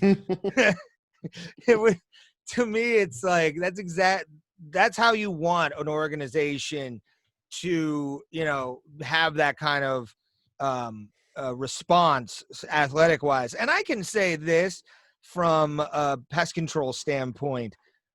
There are companies out there that do get hired to disinfect arenas. They do every day, every month, every week, depending on the contract. Did you say arenas?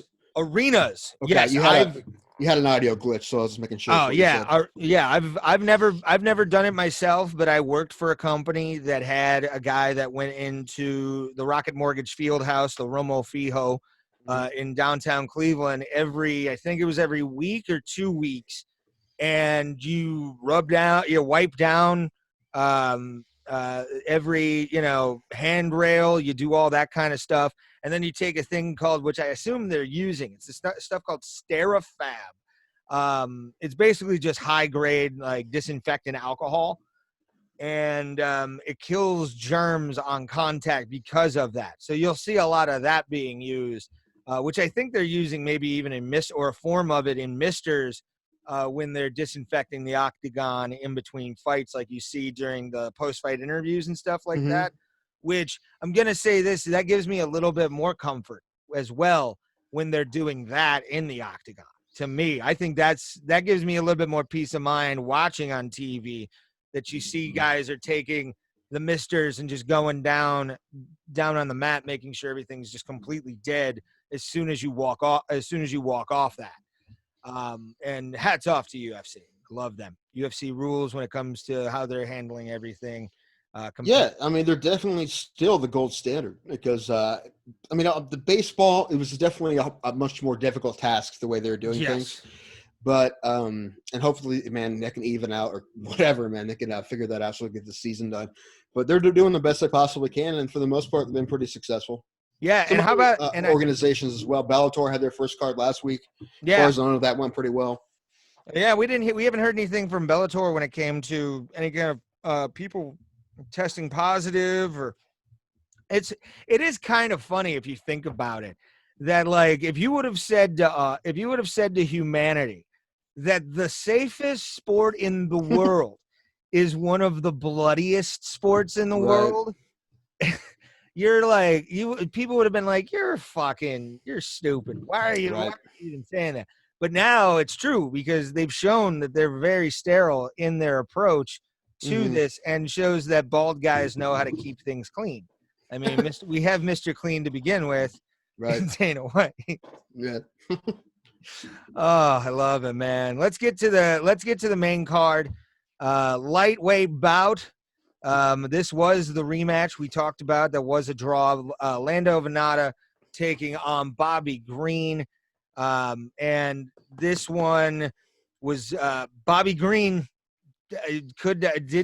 left no doubts, in my opinion. What was your thoughts? And I'll give mine after you.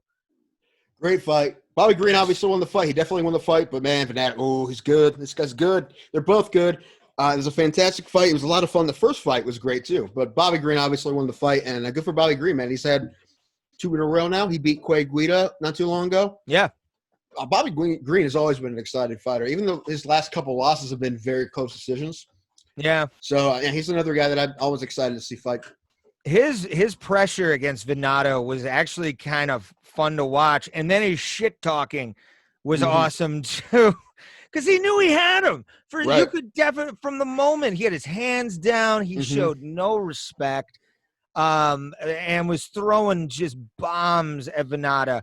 And I was very happy to see him just basically leave no doubts like he said he was going to. You can't really say that, Lando Venata, for all intensive purposes and everything outside of this fight, is one of the top strikers in the lightweight division. One of the top strikers. I mean, he had that wheel kick knockout that against, I can't remember who he had the wheel kick knockout against. Oh, no. But he had where the guy went straight back. I don't think it was Barboza or any of those guys. No, I know what you're talking about too, because I just saw it not that long ago. Yeah, that fight will always go down in my head as one of the greatest knockouts in UFC history, just because of how pretty it was. Like, it's at least top 20, because the guy goes and that's it. And that was the fun part. And like Lando's leg kicks are great. His fists are quick. Can't really there's blocking Lando Venata, but you have to do some slipping on the same time, otherwise he will catch you and will make you his bitch. I really love any time he gets into the octagon. It's always a good time. Who did he wheel kick? John McDessie. That's it. That fight. Yeah, I remember that now, because I know I just saw that happen. Because McDessie does that to people. Yeah, like he's done that to people in passing. He got him with one, right? Yeah. I mean, beat him with his own medicine, like the old Gabriel Gonzalez against Mirko Krokop. Knock him out with his own medicine. He crow-copped Krokop. Mm-hmm. It was one of the greatest lines that a commentator in combat sports has ever said. He crow-copped Krokop. Yes, man. You did, sir. But yeah, Bobby Green deserves this win, man. Especially since he has had some really bad, close decisions that could have gone either way. And to have him just come in and look sexy as hell against a guy like Lando Venata really makes a statement for him, at least for another top guy in the division and a contender, possibly 2 or 3, 4, I would say. I would put him up against them, see how he does, and see how his confidence is. Contender where? What'd you say? What? What'd you say? I said a contender. What'd you say? You say ranked 2 or 3, 4? Yeah, put him up against the 2 or 3 or 4 in the division. Oh man, I don't think he's gonna get that big of a jump yet. I don't think he's gonna get that big of a jump yet. He wasn't even ranked. But there's a lot of guys. There's a lot of guys in that division that are tough. Drew, what's his name? Not Drew Dober. Is it Drew Dober? Might be. It sounds familiar. Yeah, I think Drew Dober. That'd be a good fight. Yeah, I mean, again, he's like 15 or so in the division. And I think, this Bobby Green kid he's going to show after this that he's not to be taken lightly. So that's always a fun time. Let's get to the welterweight, shall we? Because this was. Let's do it. Vincent Luque. I lost another one, right? You lost another one? I lost another one. My underdog of the card. And the best thing is every other fight on the main card, the underdog won. I know. I picked the one when it didn't. You know what, though? I'm fine with this. Randy Brown had not a great first round. That second round, he's coming back before he got finished. It was a good fight. It wasn't like he got totally punked. He does it. Randy Brown's tough. He'll be back. But I apologize to anyone crazy enough to take my advice and spend money on that fight. Well, I mean, Vincent Luque, his striking to begin with, man, and his speed is the big part that makes him scary as fuck when he strikes. He's a quick guy. He can get in. He can get in for takedowns quick. His speed is unmatched right now, at least in welterweight, in my opinion. And he just came out and bullied Randy Brown. Like he knew, like it was like he knew he was better, and he just had to wait a couple. He had to wait a couple for him to get in, obviously. But at the same time, I had a feeling Vincent was going to pull this out. I really did. Just because of how high of a level of striking he has, and that's why I took Brown, because so does Brown. I mean, if you watch him, he's so long. He's 6'3", which is super tall for welterweight, and he's super long and he's super crafty, right? He can get his jab in there, he gets his long leg kicks in there, and also his ground game, because of those long legs, he's a great bottom game.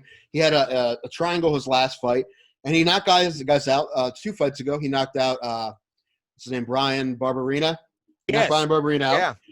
Who I always mix up Brian Barberino with what is that? Vinny Barbarino? Vinny Barberini. Vinny Barberini, yeah, with Vinny Barberini. Oh my God, Mr. Carter, how you Carter, doing? yeah, John Travolta's character, Welcome Back, Carter, yeah. Ooh. Vinny Barberini versus Randy Brown, yeah, but Vinny Barberini would be Randy undefeated boom boom because Randy a boom boom boom boom Brown. Barberini would be undefeated because he's a Scientologist, and Scientologists are undefeated. Everyone knows that. Travolta's a Scientologist.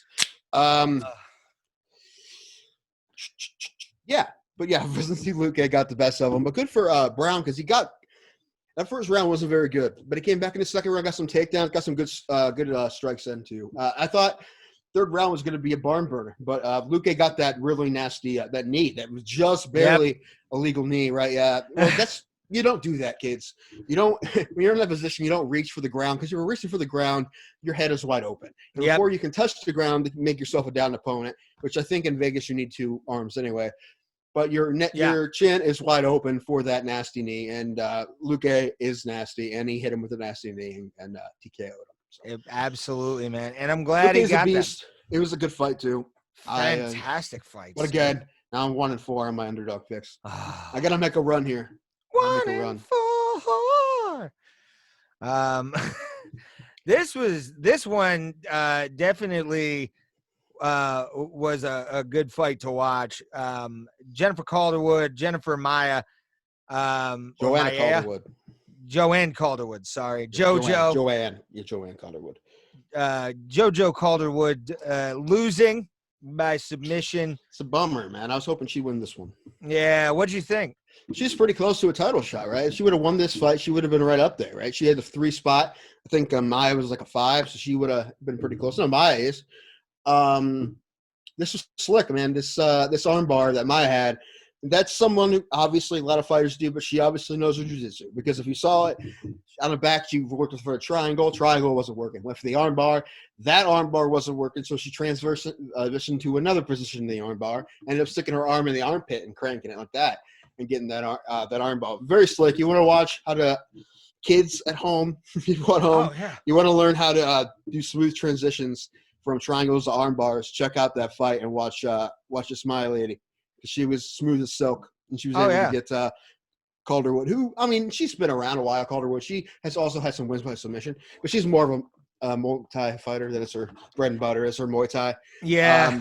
So she got submitted by the better ground artist. For sure. And you could tell also Maia's boxing, she had a good boxing strategy against Calderwood.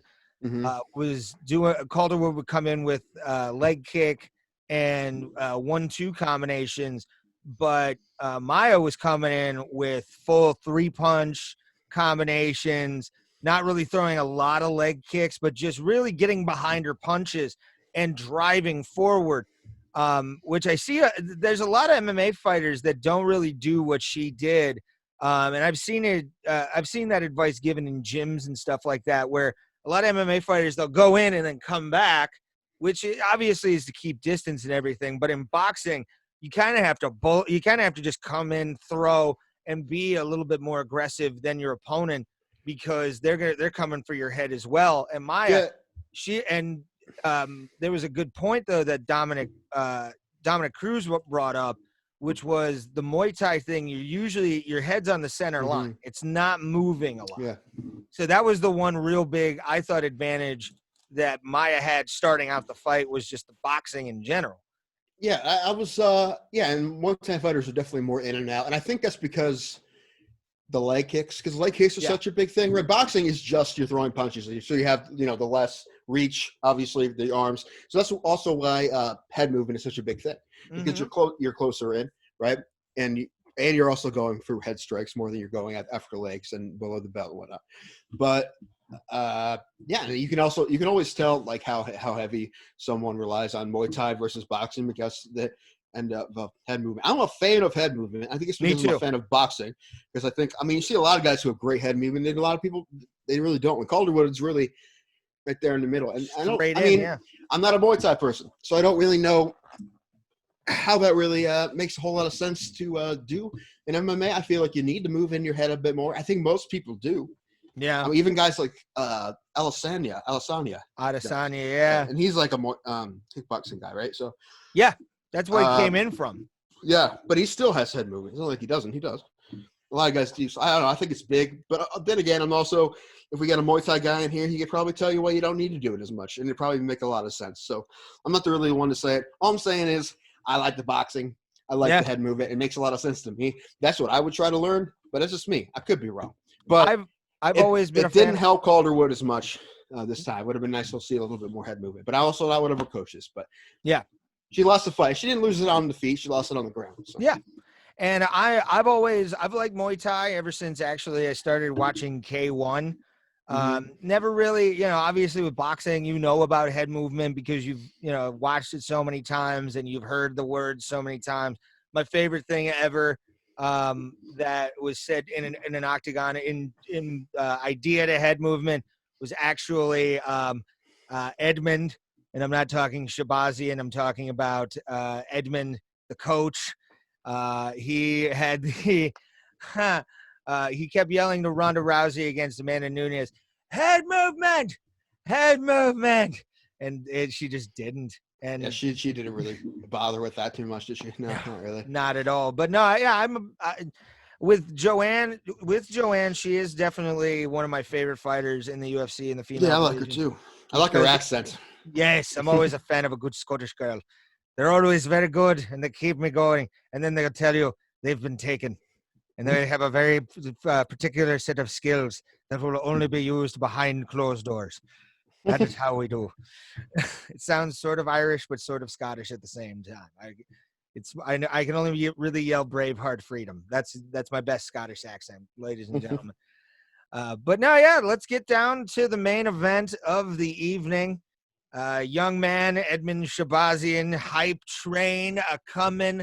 Let's choo-choo for the hype train that was Edmund Shahbazyan. Show him respect. He went on a great win streak, came into Dana White looking for a fight, has had a good run in the UFC, but much like... beat some old studs, man. He bet... Marshman, right? Jack Marshman? Yeah, he beat Jack Marshman. Who's had like 30-some fights, right? And Brad Tavares, who's not a slouch, he knocked him out very quickly. Yes. He's running through guys. I'm bringing up his last couple fights here. Those were his last two fights. Oh, okay. Then, then Tavares and Marshman. Yeah,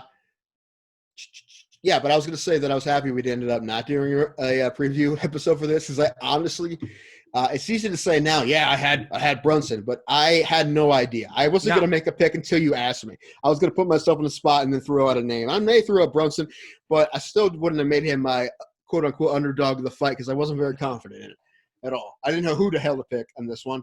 But, man, Brunson still got it.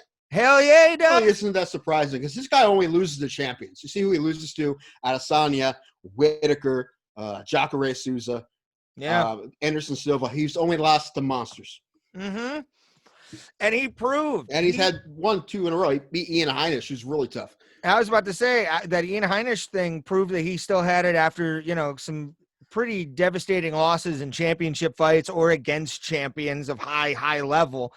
And he showed that he is on that level. That's the thing. Like he showed tonight that Shahbazyan came in, House of Fire, keeping the idea of, I don't want to let Ronda down. I want to be the next legend in the UFC. And Brunson came in and showed that there's nothing but levels to be wanting to be a UFC fighter, especially after that second round when he left him bloody and bent over like it was UFC 2 and you just finish the round and it's just yeah.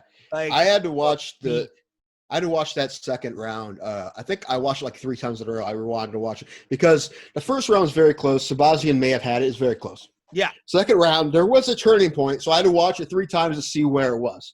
Yep.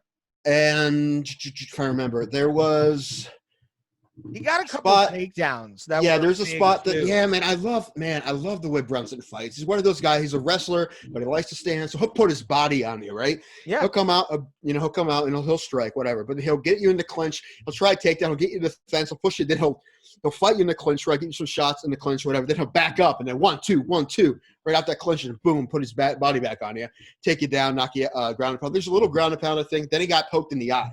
And I was thinking, oh, was that a big deal? But I don't really think it was. I mean, he did get him, but it don't really seem like it bothered him. Yeah. Even though right after that is when Brunson started turning on him. But he was able to take him down, and he's a good ground and pound guy. He's a good wrestler. And I love it when guys do that, man. They're able to put a body on a guy, wear him down, and then just pull back and 1, 2, right? Brunson's amazing at that, and that's what he's able to do to beat him up. That's what he did to beat him up. I've always been a fan of goons, man. I like goon fighters. Yeah, it's goon fight, technical goon fighting. Really. It's like watching a high level like NHL, or even I'll use back in the day because they had better goons back then than I think the American Hockey League has now. The International Hockey League with like the Cleveland Lumberjacks. There were goons on every team in the 90s. So like who would get you against the boards and do exactly what Derek Brunson did. And you brought it up, which is put a lot of pressure on you, get you up against the boards, and then maybe, throw an elbow every once in a while. Right. Into dirty the face. Boxing, all that kind of stuff. Yeah. And it looks like dirty fight. It's not dirty fighting from the rules perspective because he's not doing anything illegal. No. It seems like he's being dirty. He's putting his body on him, putting his shoulder into him, throwing bows and clinch. Yeah, and I love that kind of fighting, man. Me too, dude. Matt Brown calls his style a technical brawling. Yeah, right? Yeah. That's kind of what Brunson does too. I think it's great. And you need those guys in fights those guys. Because those are the guys who down the line, they're the ones that are going to sell merchandise because people are either going to love him or hate him. And then you get the views because of the fact that he's doing the kind of fighting that he is. I mean, that's one reason why I kind of like Conor. Conor is starting to realize he can get dirty and that's what make he did against it look pretty. Cerrone, Yeah, and that's the thing that I like about guys like Derek Brunson, because of the fact that they can just goon the shit out of you, and then then look at you and go, "What are you gonna fucking do?" I've got every tool that I possibly can use, and you guarantee I'm gonna take some liberties, and I'm gonna make sure you feel me on top of you. And I love that. When I roll, that's something I always try to do. I make sure to try and dig my shoulder just a little deeper than some people would, and just have fun and see what the other guy reacts to and see if I can get a position from it. And that's what Derek Brunson, and that's what I think a lot of fighters should do. There's not a lot of crisp guys in the UFC. There really isn't. You got those elite level strikers who are coming in every once in a while, but they don't really fight that often. The guys who are fighting really often need to start using those kind of things, in my opinion, because put your weight on guys. Yeah, that's how you get wins. It's not about how much force you come in with. It can be, but at the same time, most of those fights are gonna be technical. And why not just throw a little goonery in and just beat them up? Take a heel move, to quote wrestling. Do a heel spot. Push and then punch. Perfect. Clean break with a couple shots when he's not paying attention and kind of letting his guard down, man. There's a lot of reasons why MMA is different than other combat sports. Obviously, it's a lot different. But one of the big ones is that you're allowed to fight in the clinch. And you're allowed to fight in the clinch. You're allowed to hit and elbow and be nasty in the clinch and on the ground. And that's that's my favorite thing. Just I think it's so strange for people like, I don't like when they clinch up and fight. I don't like when they get on the ground and fight. I'm like, well, like we said before, watch kickboxing, man. I like boxing and kickboxing too, but MMA, I like when guys put their weight on people, man. I like guys with those styles, man. They get, like I said, not illegally dirty, but they put like I said, they put their weight on people. Then that happened. He was doing such a great job of putting his weight on Shahbazyan, throwing some punches and elbows, and then pulling back and hit him with a 1-2. He did it a bunch of times, and he knocked him down a couple of times. It was magic to watch him just be a bully. I love it. And then he almost had him in the second round. I wouldn't have not stopped at the second round either. I think Herb Dean was good, but I think there was that controversy, quote unquote controversy, with Herb Dean and some stoppages last card in Abu Dhabi, right? Yes. Well, this is what's the word about that? Test. Well, help me out.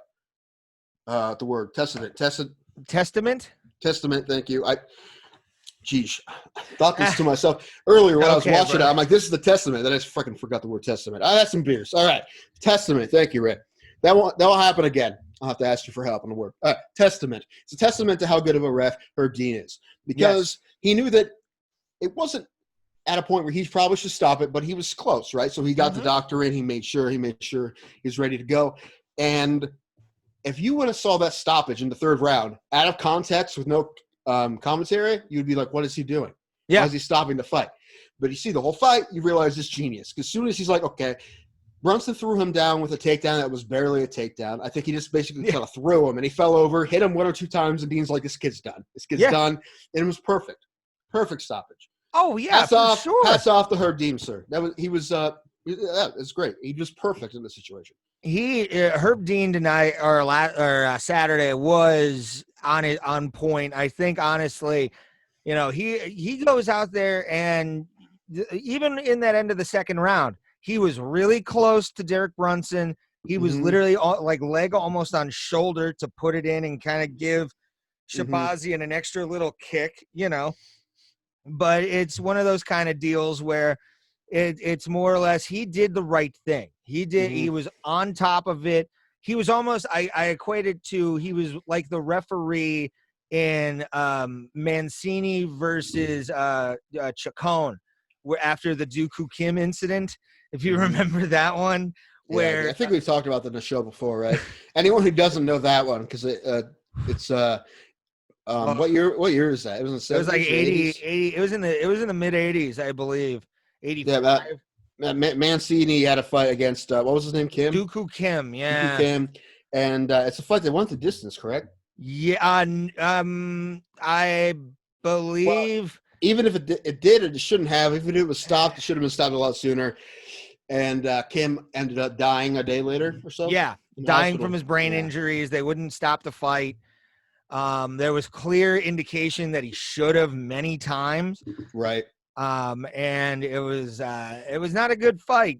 I've only watched clips. I've never watched the full fight. I can't watch that. I saw the documentary about him, and then he Boom Boom ended up meeting his son, who it was like the movie Creed. His wife was pregnant with the son when he died. Yeah. So he met his son. But that fight's a bummer because it ended up killing more people. Right, his wife ended up committing suicide after she had a baby, or his mother. His mother committed suicide. Yeah, and his mother did.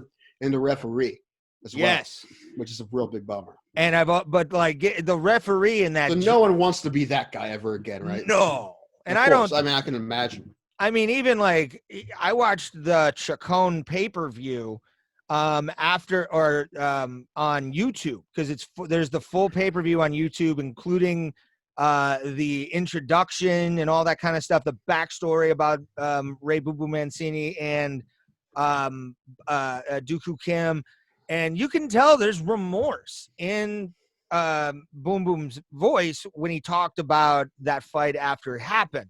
I mean, that's the thing. Like, he didn't want to kill Dooku Kim. Like, he didn't want to ever hurt the guy, hurt him that bad. Of course not. But and the referee in the Chacon fight, what I love about that, what I love is you just see him completely get in there, just like kind of like, oh my God, should we get in? Okay, I'm gonna stop the fight now. Like, it was. Right. No, blame him, man. That'd be a tough one to referee, man. Hell yeah. The fight after a guy accidentally kills someone in the ring, right? Yeah. That should not have happened. No. So you do not want to be that ref ever again. So anytime somebody stops a fight early, I just think, yeah, man, you don't want the opposite to happen ever, do you? No, because this happened before. You don't want it to happen again. And you can even go like the guy. And Herb Dean's not going to be the guy to do that. No, Herb Dean's going to know when to stop it at the right time. If you think it's a little late, man, it's not very late with Herb Dean. He's not going to mess around. And I mean, even like when he stopped it when he stopped the fight again with Shahbazyan and Brunson, I mean, he did that perfectly. Yeah, you said it. It was after the throw. The throw was the big thing. Yeah, you could see he was done fighting. Yeah, because it wasn't much of a throw. It wasn't a very technical, great thw. He just kind of like ragdolled him, like, you're done. He's like, oh, okay, I'm done. and he fell down and hit him once, and he's like, "You're done fighting," obviously. So Yeah. he's about to fight. So it was a great stoppage. And especially afterwards, he got against the cage and kind of just put himself. Even in the end of that second round, you kind of saw him bounce himself off the cage to kind of get himself going. Right. And that's when I knew that this fight was pretty much over. And it well won by Derek Brunson, man. Well won. What is Shahbazyan? Who does Shahbazyan remind you of? Someone who was undefeated and no one ever really had a chance against him, right? Yeah. And then he finally gets a fight where someone is up to him and finishes him. He looks pretty bad at the end there, right? Okay. Someone who was way up here, right? Everyone's thinking big hype train, then they get knocked out, right? And it doesn't look great there at the end. I just really hope he doesn't have the same disease his manager Ronda Rousey has. No, because that's exactly what happened to Ronda. Yeah. I don't think it will. I don't think they'll let him. It was just kind of funny because they kept talking about him and Ronda because they were training partners, and they still are, right? And she's his manager, so it was just kind of funny. I'm like, oh man, that's kind of what happened to Ronda, man. She was in the hype train, and she got knocked out, and she never came back the same. I don't think that's going to happen with him. He's a lot younger, and you knew somebody was going to do that to him eventually. And I'm assuming he'll get better from it. I don't think he's going to have the Ronda Rousey effect where he won't fight for over a year, then come back, never fight the same, and then quit. I highly doubt that's what's going to happen. I agree with you. Although I didn't think it would happen with Rousey either, to be honest with you. I kind of figured she was done after the Nunes. After the Nunes knockout, fight, but I mean after the home one. It was the home one. I knew she was done because of the fact I watched the highlights. I saw how just embarrassing she looked against Home, which again, it's nothing against Ronda. I'm not saying it's Ronda. She was one of my favorites. Yeah. Yeah, and I agree. I'm a big fan we could do a whole episode on how great Ronda Rousey is and how great she's been for the sport. Yeah. She was huge for the sport. She fast forward women in the mainstream MMA and the UFC MMA probably 3 years at least. Yes, definitely fast tracked it and found the girls that brought the girls that were really on that high level of MMA because she came in so early. Yeah. And you can thank Strikeforce and Scott Coker for that one off the fucking rip. Yeah. They and there was a couple before her, Cyborg and Gina Carano. Yeah. Too, but Gina. Yeah, right. My favorite. I never, I'm still bummed out that that's how Rousey's career ended. I really hope she comes back and does another fight. I hope she's ready. I hope she wins. Yeah. Because I don't want to see.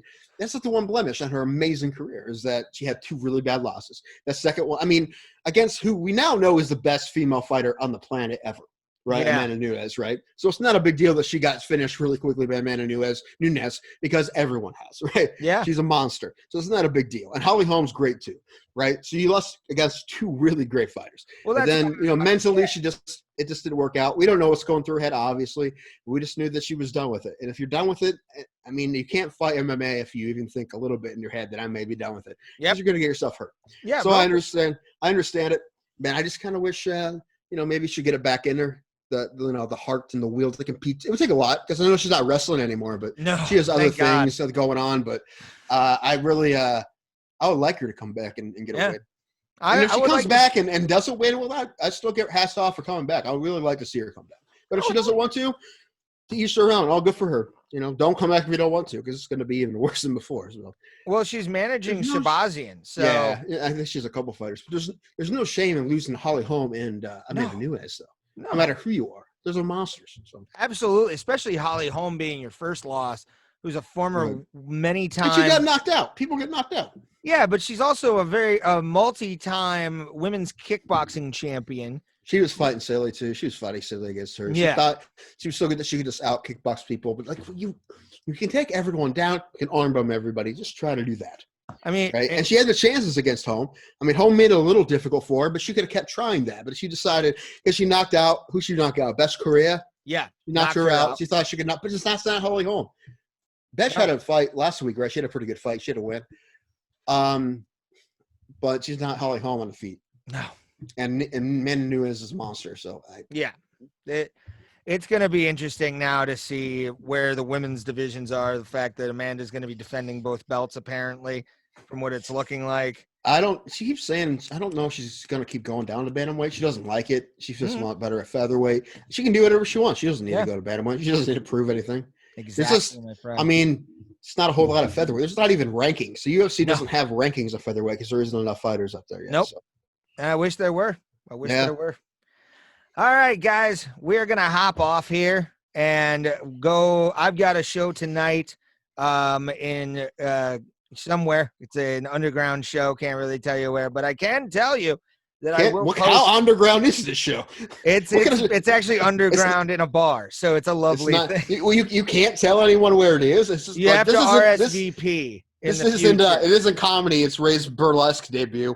It is. I've seen open mic burlesque, and I feel like I can do burlesque watching open mic burlesque. All right. You ever do? I never did one, but they had some underwear shows at Stone Tavern in Kent a couple times. I've been to them. I never did them. I was thinner too when they started doing them. I should have did one, but I will not do one now. I don't want to get this. Maybe if no one would take pictures, I let them do it. But I don't. I'm too ashamed. I'm too ashamed of my body. To do that. I remember John Bruton used to, when he did Make 'em Laugh Mondays, would do a Magic Mike show, and any of the comics had to wear just jeans and their shoes and no shirt. That was fine with that. I'm fine with that. If I wouldn't turn into a meme, I'd be fine with that. Oh, I would love to be gut boy meme or something like that. Why not? Right. I mean, this is sexiness right here. Oh man, you know what we forgot to talk about? Ooh, let's talk about it. What's the name of the promotion? UAE in Abu Dhabi. That card with that fighter went after Mark Goddard. Oh yeah, you sent me that. Let me bring that up on my phone.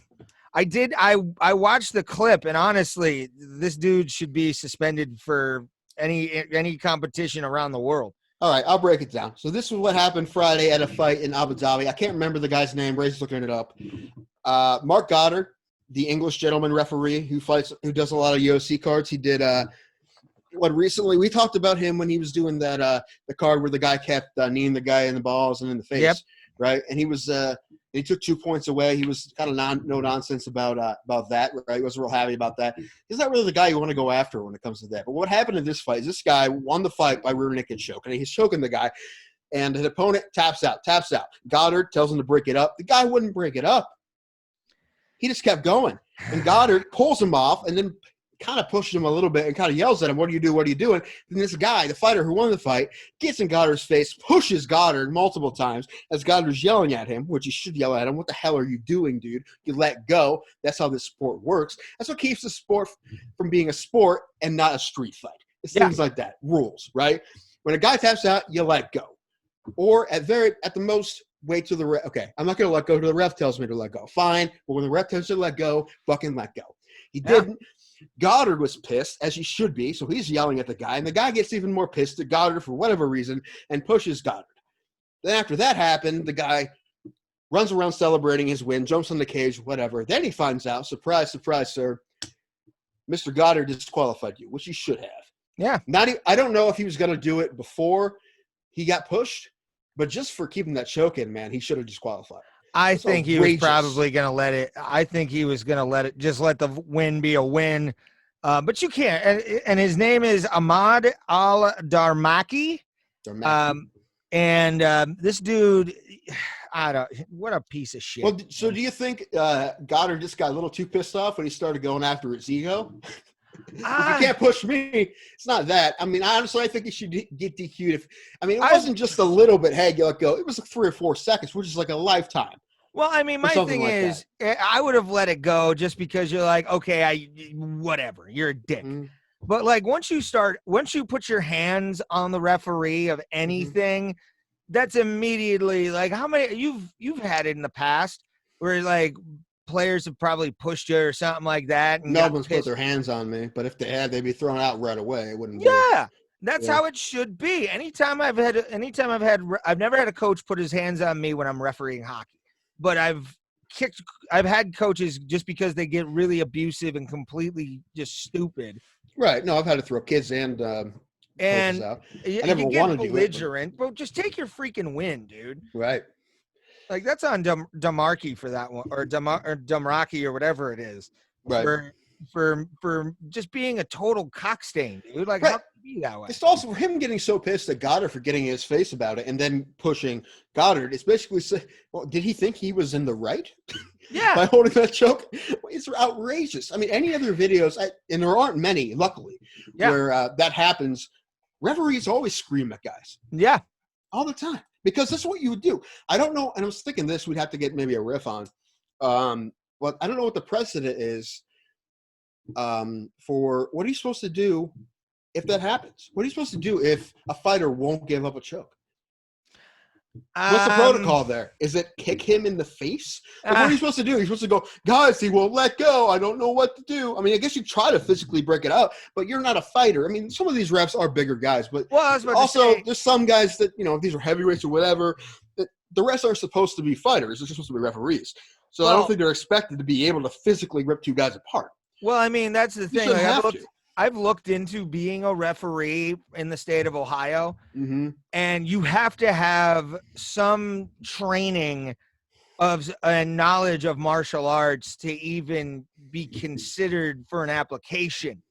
You know, like you have to have a certain amount of experience. I think it's like a year or two of competition and all that kind of stuff. I didn't mean to interrupt you. I was just saying the same was with judging when I was going to be a judge. But all they did is I talked to the commissioner, Bernie Profano. I just called. I talked to his secretary. And I said, hey, I'm thinking about I want to become a judge. She's like, okay, hold on. So she gave me Bernie. And he talked to me for like half an hour. And the first thing he asked is, what's your background? I'm like, well, some judo. He's like, okay, that's good. Which I wasn't lying, but I didn't have enough. Although I think I still would have been a decent judge. I think because I said before, we'll talk about it more because there's a lot of cool stories about that. Actually, it's pretty interesting. That I had to match my cards up with the other judges, and they all matched up. I just had to do one more, so I probably would have got my license. What are you gonna do? So yeah, you need some. So you do need some. But what I'm trying to say is, you want to be a ref. Unless they change things, you probably say, I do jiu-jitsu, and I know George Comer. They probably would know George. Probably. Right? Yeah. And I threw Andrew's name. He knew Andrew, so Andrew Law. So that would probably be enough. But they make you do it. And if you can't do it, they won't let you do it. But no. And that's the good No, thing. that is the protocol to that. I mean, I'm sure there is a protocol. I'm just curious because hopefully it never happens. What are you supposed to do? You're supposed to start drop kicking guys? Like, what do you do? I would assume you get really involved. I mean, I think you would get to that point where it's.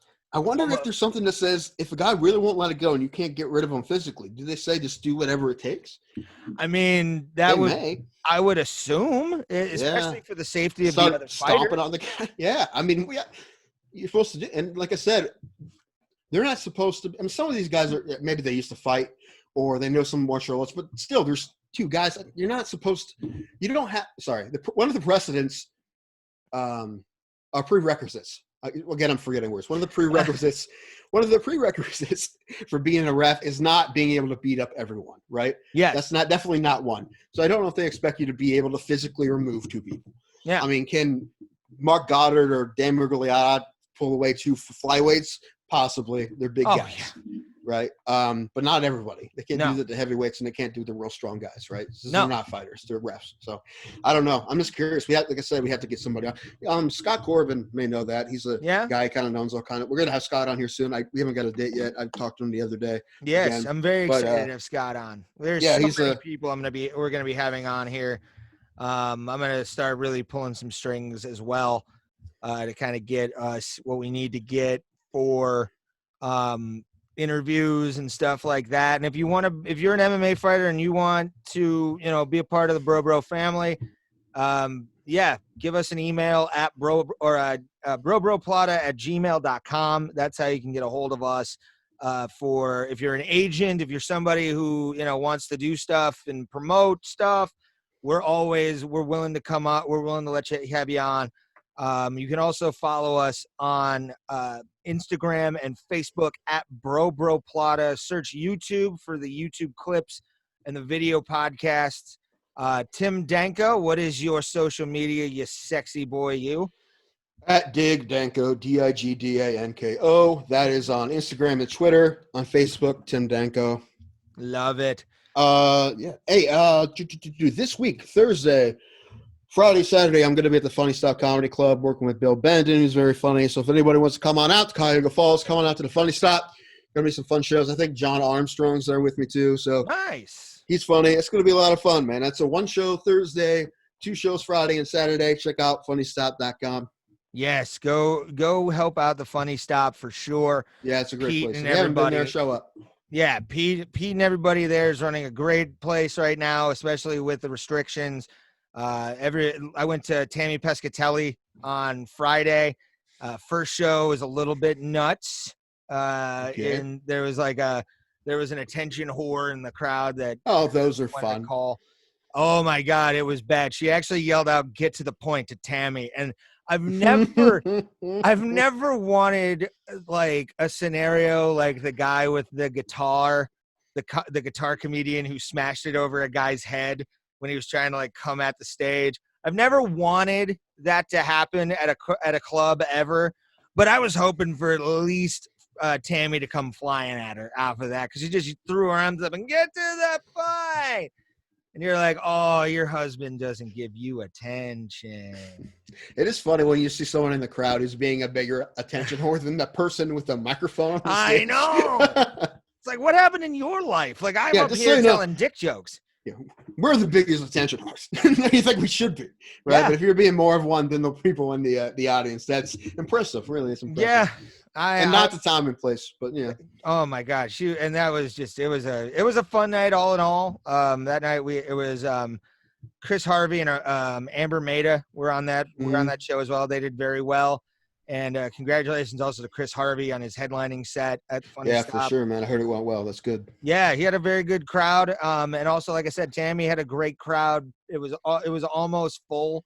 There was like 1 or 2 tables in the back that really didn't have anybody. Chris Harvey, an 0-2 amateur super heavyweight. Oh my God! Man, we should have Chris on too. We should have Chris on too. We need to get those clips, and we need to have Chris Harvey on this show and break down those fights. And those fights lasted like 58 seconds total. I know, and that's what I want to talk about. One of the guys that beat him, the second guy, James Naff, trains with Andrew Law now down here at 250. Really? Yeah, and he's actually he's lost a lot of weight since he's been going down there. He actually fights at light heavyweight now. He used to fight at super heavyweight, so good for him. Yeah, good for him, man. But yeah, we need to get Chris on. I need those fights. I want to watch those fights. I've seen. Yeah, them. They exist. Like, that's the thing. I have to ask Scott Corbin, because he knows a lot of people in the MMA game in Ohio. Someone probably has those things backed up, all those fights. Mm-hmm. And we definitely need a copy of mine. I'm really trying hard to get it. We might have to go to the source, because I don't know, maybe whoever had them deleted them, but I feel like they have to be at a server somewhere, you'd assume. Oh, yeah. This isn't the 1950s. They're not just taping over tape over and over again. Right. People don't really delete stuff usually, right? Somebody probably has it. Oh, if not, I know hard copies exist somewhere. We just got to find somebody with one. But yes. We'll get it done. At Bro Plata Nation. At Bro Plata. We'll show you my fight. At Bro Plata on social media, and broplata@gmail.com. If you have those clips, send them to us, and we will play them, and we will break them down. Reward. Listen. Reward. Yes. $40. $40. Ooh, Tim's $40 for money. my fight. Through $40 for my fight. That's like half my net worth. $40. And speaking of money, if you want to become part of the Bro fam, because that's what we're going to call our supporters, the Bro fam, we have a listener support set up on all of our places you can get our podcast, which are Apple Music, Spotify, Google Podcasts. There is a listener support link. Become a monthly subscriber. Once we start getting enough subscribers, we will start adding rewards to those, like merchandise and a bunch of other stuff, episodes before they come out, listening in live once the fans want that, to our show with Q&A at the end of it. That's what I've wanted to do that, which we have a 10-minute Q&A afterwards on Zoom, and anybody that is a supporter can ask us questions about stuff we're thinking about. If they want to tell us about a fighter, promote a fighter on it, feel free to. That'll go up on YouTube like a couple weeks after. It'll be our Bro fam session that we will have on there. So just become a supporter of ours. Starts at 99 cents, goes up to $12.99 a month. And if you guys help us, it'll definitely bring our quality of production up. All the money is gonna go right back into this. I feel like I'm Alex Jones right now. None of the money goes to us. All the money goes right back into the fight for mixed martial arts. Right now, it's going to go to our dude, Steven. Yes, Steven's. Once we get Love you, Steven. Yes, and also, Steven Parsons. I want to give a quick shout out to him. He is going to be our video editor right after I edit this episode, which is happening on the 3rd of August. Bro Plata YouTube will start to get more inundated with videos. Everything will be up at least a week after that's recorded. Audio goes up day of or day after, so be on the lookout for that. It's either Monday or Tuesday for the audio version. Our interviews go up on Monday. Anytime we have an interview with an MMA fighter or somebody in the MMA world or combat sports world, it will be up on a Monday. So keep that up. Every Monday we do interviews. Eric Posen keeps wanting to say Eric Kazin. There's 2 Erics with Zen at the end of their names. But Eric Posen, he will be on our show Monday. So keep on the lookout for that. And then the video version will be up a week after. Thank you guys for listening to another wonderful week of the Bro Plata podcast. I'd like to thank once again the lovely Tim Danko. Always a pleasure with him, and his insights are the best in the podcasting game, in my opinion. And me just low coming bar, along, man. You got a low bar. and me being the half autistic Mauro Runello, and I will always say thank you guys for being a part of the family and giving us listens. We do appreciate it a lot. Mm-hmm. And everybody that listens, you are officially Bro fam, and you're sexy for being it. And like I say every week, just to piss this bearded boy off. Don't do it, dude. It's not even funny anymore. Keep your life on track and make sure to Don't do it. keep rolling. I'm going to quit this podcast